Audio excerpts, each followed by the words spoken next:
Listen to the people. Listen to humanity. Listen to the Parrot.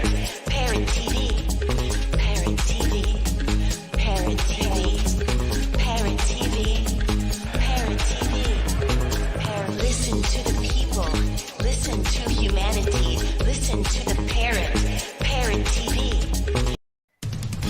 Hi, I am Dustin Pickering from Parrot Literary Corner. You know me, your noble and honest host, and I've got exciting news for you. Last anthology, Series 1, The Literary Parrot, did such a great job. We want to continue to provide this community service to our viewers and to our contributors to the program. So please get up and get a copy immediately.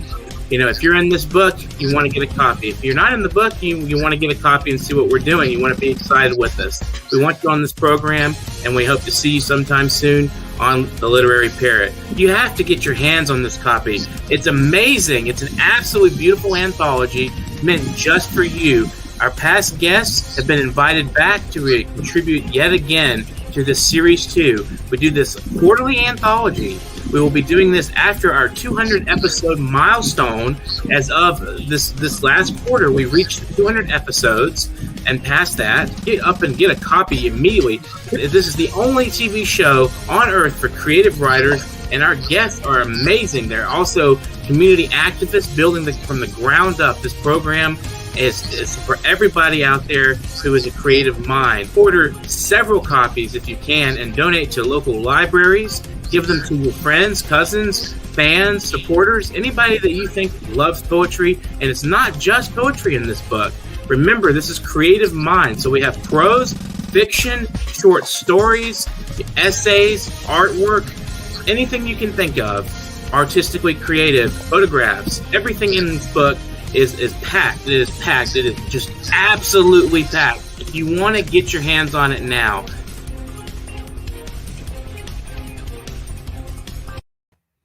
Hey, good morning, fellas and ladies out there. It's Dustin Pickering, your noble and honest host at World Inkers Network. Welcome to episode 240. Today we have Purbasha Mondal.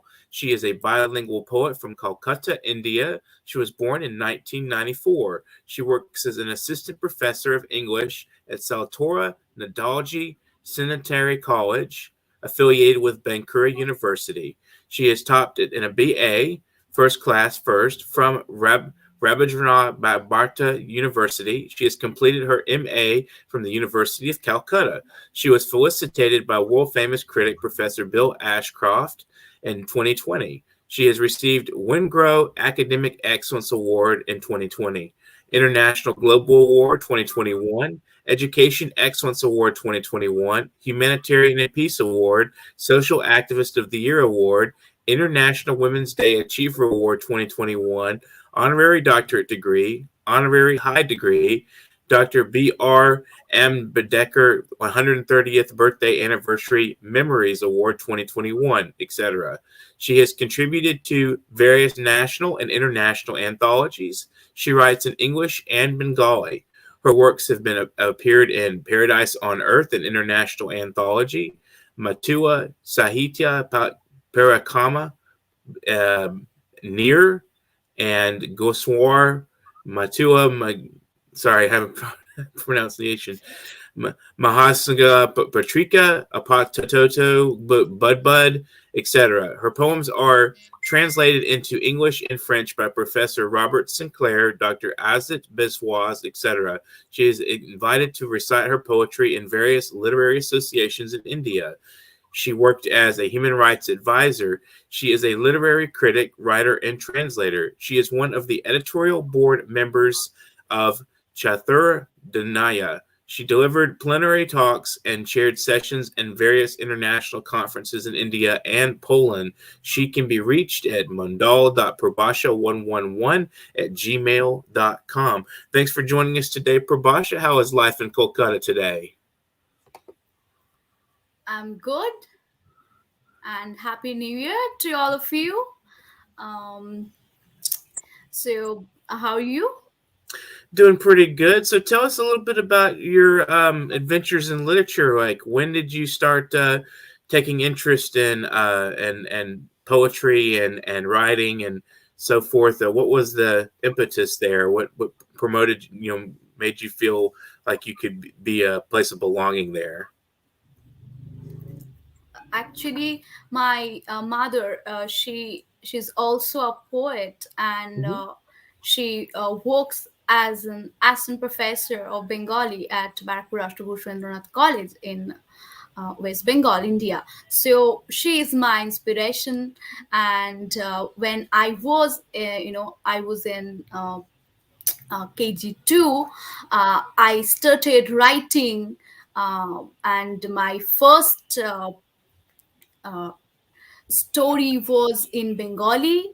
And when I was a child, I wrote a lot of poems, uh, drama, and two short stories. So I'm really thankful to my mom because she is my inspiration. Did you have any particular writers that you were drawn to when you were young? Yes, I love T.S. Eliot's works. I love T.S. Eliot's poems. I teach T.S. Eliot's poems, and I really love. I really love him, and that is why I'm fond of some French poets like Baudrillard, Hmm. uh, Paul Valéry. Though I have read them in translation because I don't know French. Oh So I yeah. think French poets, they're great. So do you read them in English or do you read them in Bengali? I read the English translations. As I have already told you, I don't know French, but Hmm. yes, I want to learn that language very much actually, because the French poets are best, I guess. So when did you become interested in the French poetry? When I started reading T.S. Eliot's works, when I started reading and exploring T.S. Eliot poems, I was really fascinated by him, and along with his inspirations, like I Hmm. mentioned, Baudrillard, Paul Valéry, but they're great. I like them too. I especially like Baudelaire a lot, quite a bit, and his interesting approach to poetry. So, Yes. when was your first story published or first poem published, and how did you feel about when it was published? My first story, actually that was a short story, Hmm. and the story, the story centers around a girl who was lost in the park. So that short story was published in Apatoto Budbud, Hmm. from West Bengal. And when I was reading in KG2, I was around 5 or 6 year old. I was very excited to see my work published there. Hmm. And you know that time I had no words to express my my joy. I can say that. Hmm.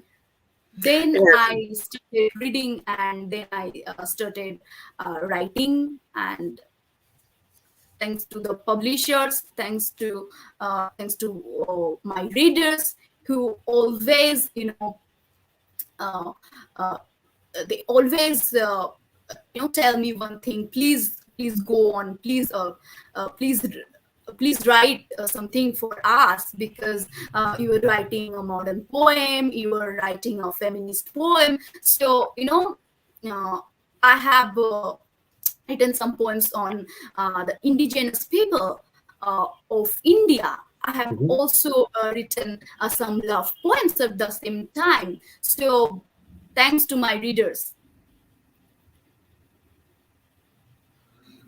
Absolutely. So definitely, I want to thank the readers out there and who are reading Purbasha's poetry. It's a pleasure to have her on the show today. So, did you ever have any mentors that kind of guided you in your writing as you were gaining traction in the writing profession? Yes, sometimes when I write something, I, I mail that poem or short story to Dr. Ashit Bishash, who is an English professor by profession. He encouraged me a lot in this field, and he also translated some of my poems from Bengali to English. So sometimes his comments also, help me a lot. Mm-hmm. Professor Robert Sinclair too. He sometimes he requested me to to send some of my poems. So I have sent him poems. Uh, uh, he's read these poems, and he enjoyed that. And he told me, "I'm going to translate this poem from Bengali to English. I'm going to translate these poems from English to French, from Bengali to French." Yes, but I don't know French language, but I know English language. So when Professor Robert Sinclair translated some of my poems, he showed me, because some Bengali words, he's not familiar with some of Bengali words. So he showed me, while translating. Hmm. Interesting. So, you're planning to learn French? Do you anticipate actually you want to learn the language yourself? Actually, I'm an English professor. So, Mm-hmm. when I did my master's from University of Calcutta, so some professors who taught French, in some institution in Kolkata, they came, and they said a lot of things. So I was, that time, as a university student, I was very excited, and I was like, I need to read, this language, French. This is absolutely, amazing, and it would be an amazing experience. But then I got my job, and I'm stuck in my job. So now I'm teaching, I'm reading, I'm chairing, I'm doing my, a lot of things, a lot of academic things. I'm presenting my papers. I'm delivering my plenary talks in Poland, in India. So Mm-hmm. in that way, my life is going on. Very So that's busy why, academic life. I didn't find enough time to learn this beautiful language, French language. So, how would you define your poetry? I mean, what is there a tradition that you fall into, or do you write formal poetry, free verse? uh, I basically write in free verse, Mm-hmm. as you have seen my poems, because I don't believe in restrictions. And uh, I find poetry, as a tool, as a powerful tool of resistance. And Mm-hmm. as a woman, I can find that, through poetry, I can express myself better. I can express my joys, as well as I can express my sorrows, my pains, through my poetry. So Mm-hmm. this is, kind of revolt kind of thing sometimes, because in poetry we can say a lot of things which uh, which were never uttered. Right. So, do you think that expressing emotion through poetry is a kind of revolution in and of itself? Yes, of course, because I'm a Dalit poet. So I think I'm the first person here. I'm from a Dalit community, and I think I'm the first Dalit woman here, who is interviewed by you. So Mm-hmm. as a Dalit writer, I find my works, you know, uh, as a, as a revolutionary tool, Mm-hmm. because sometimes we face and we see a lot of violence, but nobody, nobody is bothered about that. But in my poetry, I can mention that incident in a poetic way. So Hmm. so that's a kind of resistance, that's a kind of Yeah. protest you'll find in my poetry. So that is unique in my poetry, I guess. I'm just wondering if for those that are they're not familiar with daylit, what does that mean? Sorry. What is daylit? What for those that are in the audience that don't know what that means? Can you define Okay. that for us? In USA, you will find Black Americans, you will find Black narratives. So they they sometimes say that they're oppressed, and like them, the Dalit writers, uh, Dalit writers, they assert their identity, and they're marginalized, they're oppressed, so they are not given a proper space to to assert their identity. So the Dalit writers, they write their anguish, their suffering, their pain through their writing. So it's very much sort of like a parallel to the That African means American experience. crushed. That means uh, Hmm. uh, they're deprived, they're Right, oppressed, they're marginalized. right. So the daylight experience is parallel to sort of the African American experience. Yes, Black American experiences. Yeah. Right. So where do you see yourself in, say, I don't know, 5 to 10 years as an academic? Sorry.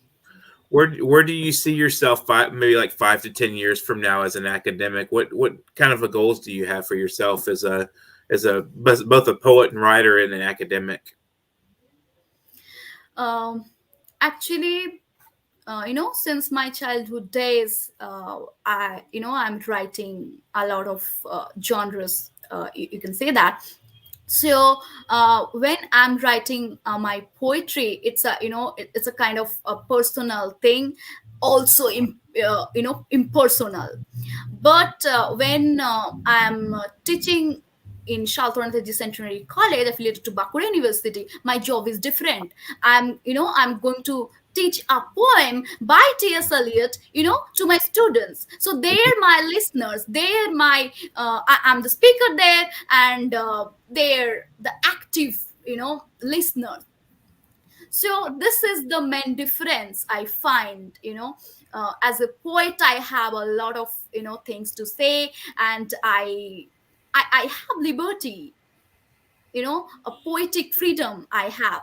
But when I'm going to teach a poem by Shima Sini, Mhm.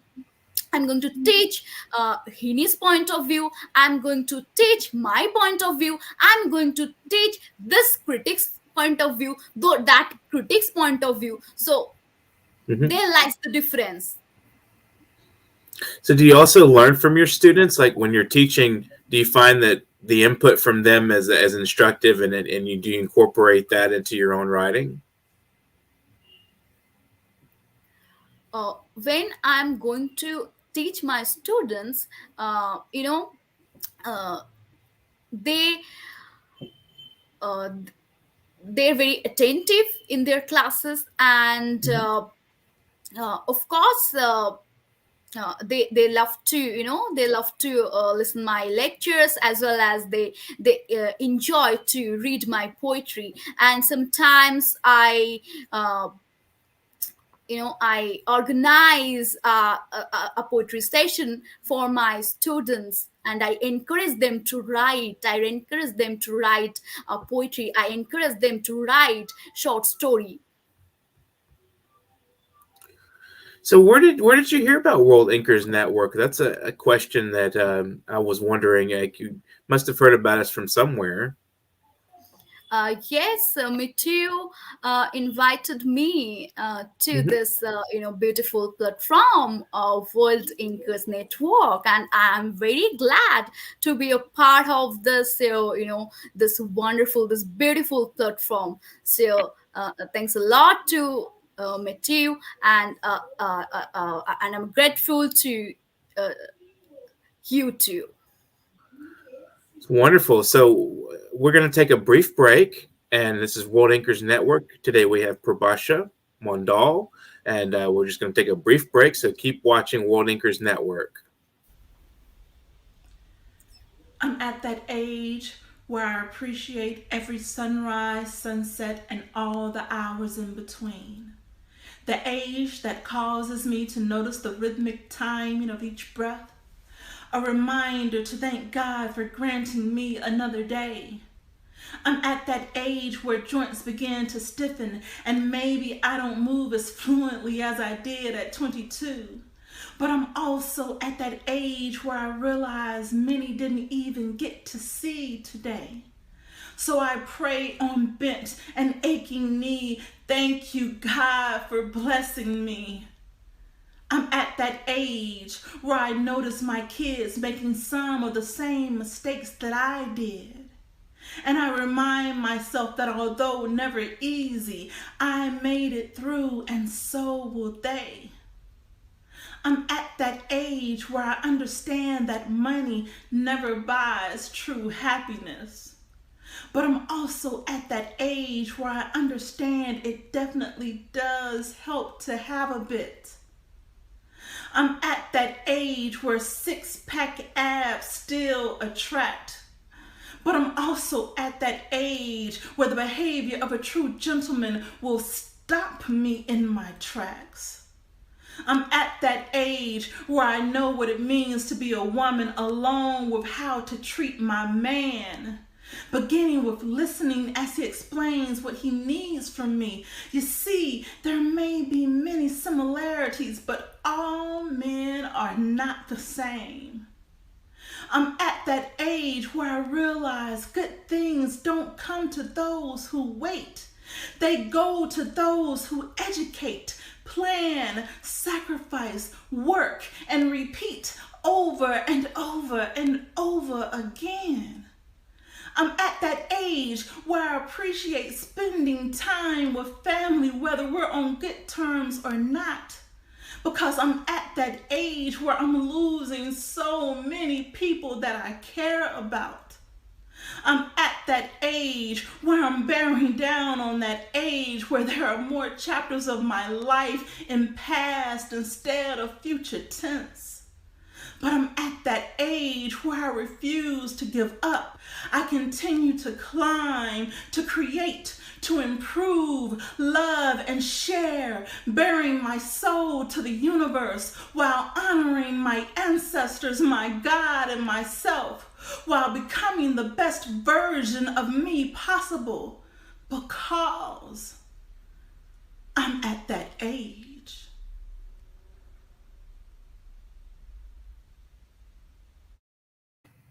That was I'm at that age with Dion Hunter. Thank you for sharing that spoken word performance. We're with Purbasha Mondal today, World Inkers Network. Thanks for joining us today, Purbasha. So I wanted to ask you again if you would like to share some poetry with us, some of your Yes, own sure. poetry. Okay, I would Yes. love to hear it. Thank you.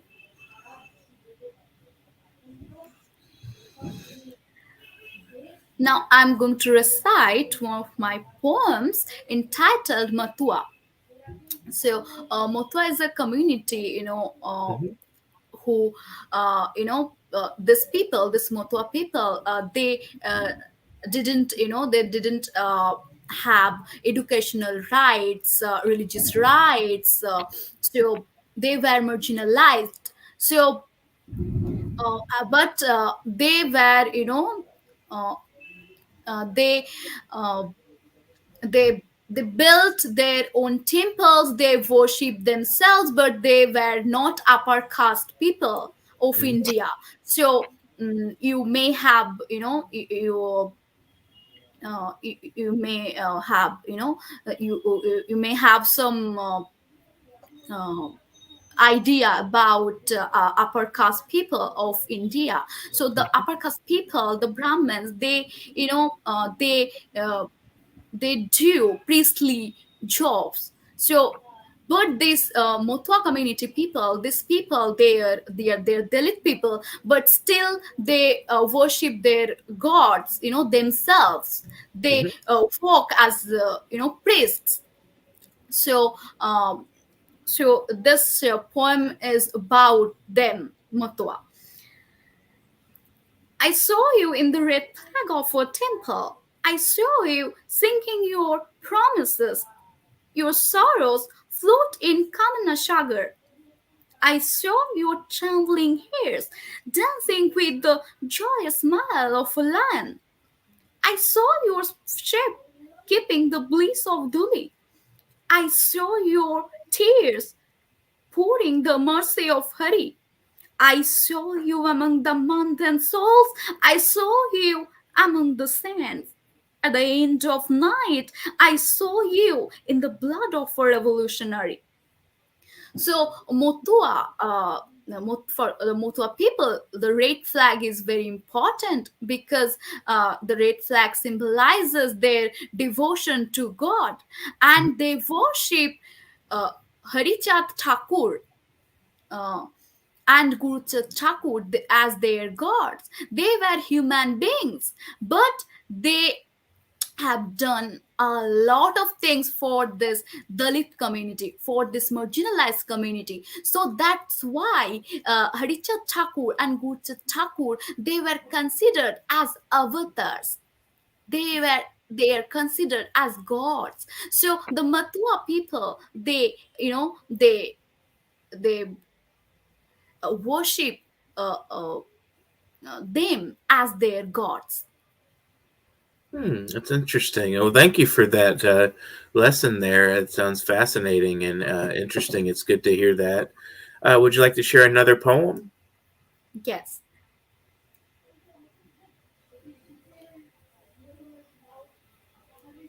So Watching One this Network. Go ahead. this poem is about the Adivashi people of India. So this poem is entitled as "When the Goddess Dies." Here they sing to Maranguru. Here they pray to Mahishashur. Here they dance with the kendu leaves at the Sharulut shop. Let the Kanda fruits play her flute and smile in the light of Modgoda lamp. Here they sleep and dream of a morning as sweet as Khejur Gor. But the wet eyes of Alpana hide her life of toil in Damodar river. The empty forest weeps when the fire of sun bites her body. The empty forest weeps when her tribal children are uprooted. Let's see if a rose join the polished trees.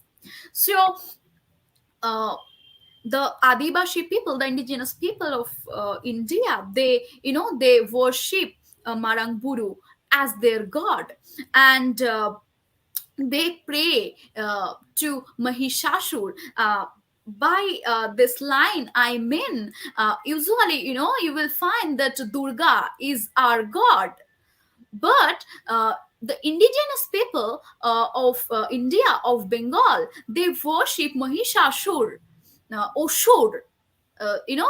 In Hindu mythology, Oshur is devil, something that is not good, that is bad, devil. But these people, this Adivashi people, they worship Mahishashur. So in this poem, I have drawn a picture where you can find, the culture of this Adivashi people. Mhm. As I have Excellent. spoken about their Sharul Utshab and their lifestyle in in symbolic way. Very interesting. Thank you. Would you like to read a poem in Bengali for us? Sure. Look forward to it. You're watching World Anchors Network, and I'm Dustin Pickering. If you haven't subscribed to our channel, please do right now. Hit that on YouTube. If you're watching at YouTube, if you're watching on Facebook, we'd love to hear what you have to say about us. So leave some comments. So are you ready, Purbasha? Yes. Excellent.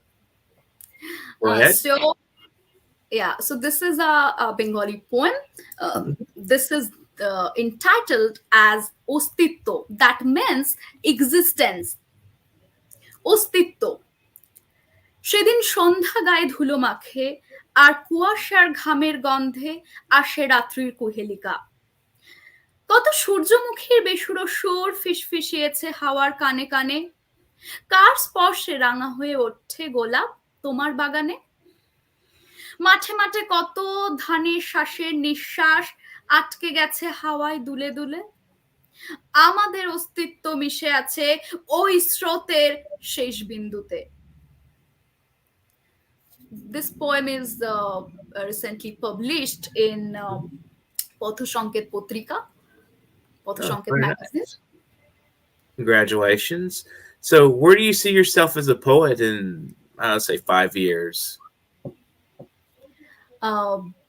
I haven't planned yet, but I'm reading a lot of poets from T.S. Eliot to this contemporary poets. I read French poets too. I read Bengali poets too. I love Bengali poems too.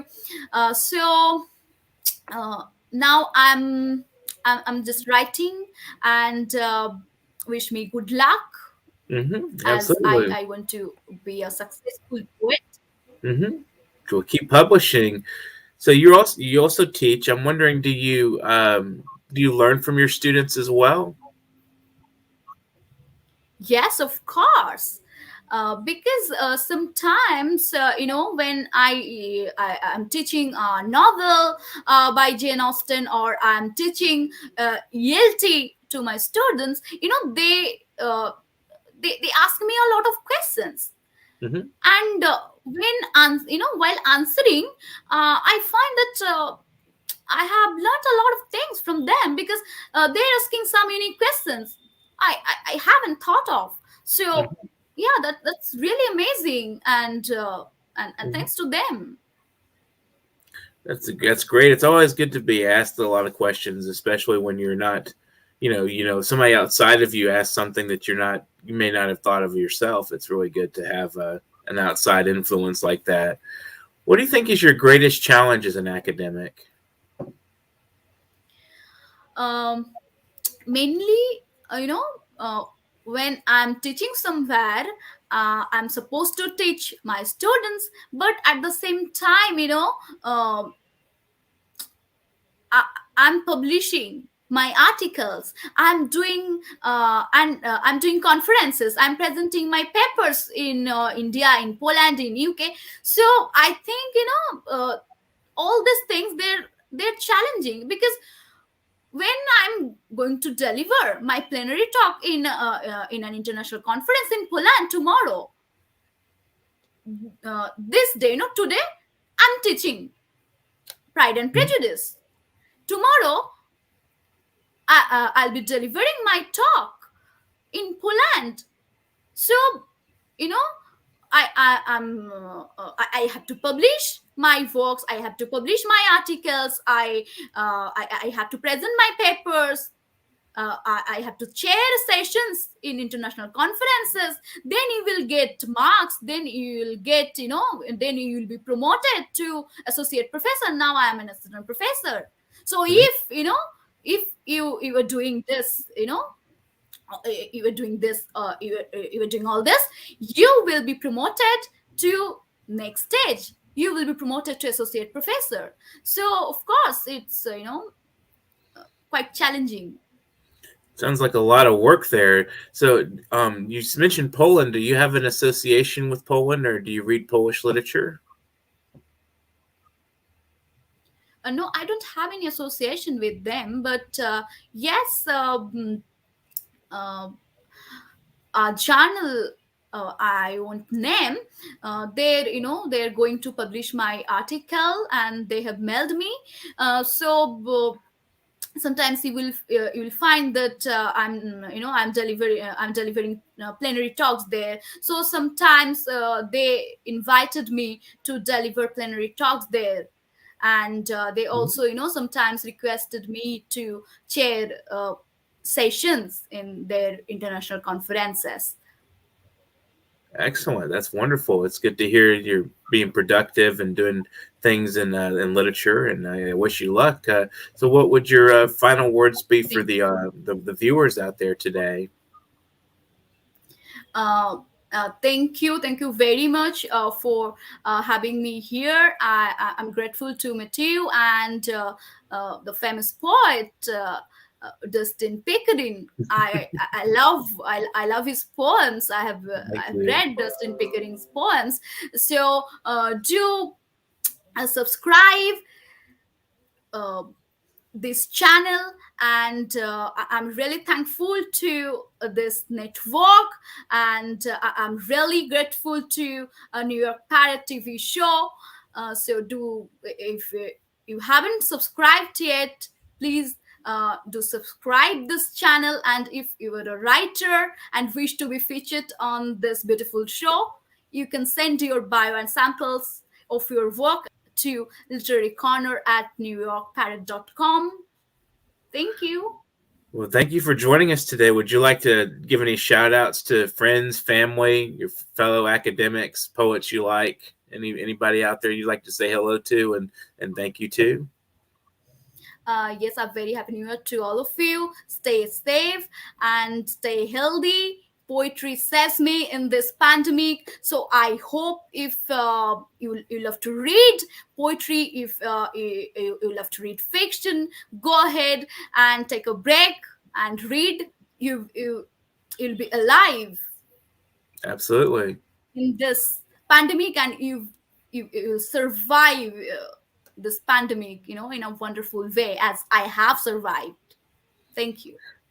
Well, thank you for joining us today, Purbasha. It's been wonderful and pleasant talking with you, and we learned quite a bit from you. So keep doing what you're doing, and just keep just good luck to you in your career and with your poetry and your writing as well outside of poetry.